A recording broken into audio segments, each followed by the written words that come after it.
प्रश्न, तुम बच्चों की बुद्धि किस आधार पर सदा बेहद में टिक सकती है?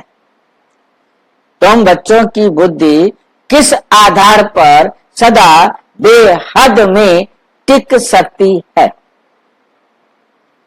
उत्तर, बुद्धि में सुदर्शन चक्र फिरता रहे, जो कुछ ड्रामा में चल रहा है ये सब नूंद है, सेकंड का भी फर्क नहीं पड़ सकता।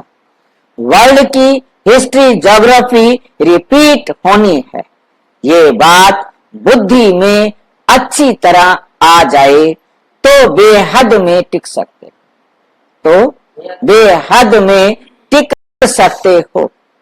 बेहद में टिकने के लिए ध्यान पर रहे कि अब विनाश होना है, अब विनाश होना है, हमें वापस घर जाना है।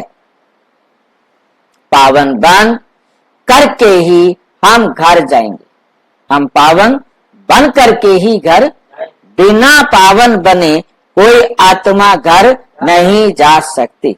घर जाने की पवित्रता क्या है? मैं आत्मा हूं और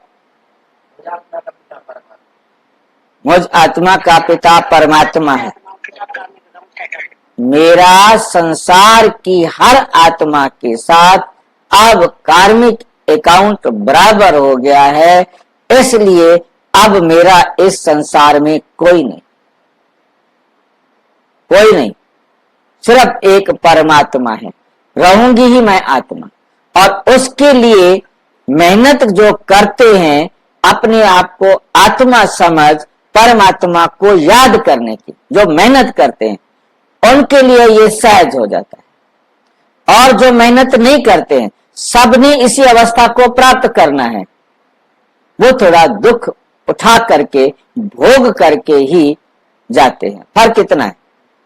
दुख उनको भी भोगना है, जो उन्होंने किया है, जिसने जो किया है वो हिसाब दोनों को बराबर करना है। परंतु जो आत्मा समझकर हिसाब बराबर करेंगे वो थोड़ा दुखी फीलिंग कम करेंगे, परंतु जिनका पार्ट है दुख उठाने का वो दुख उठाएंगे।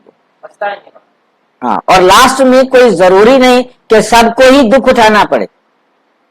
किसी का लास्ट में सुख का कर्म सामने आ जाए तो लास्ट में चाहे वो नरक की भी आत्मा हो और उसे भी लास्ट में सुख मिल सकता है, क्योंकि किसी को तो मिलेगा ना।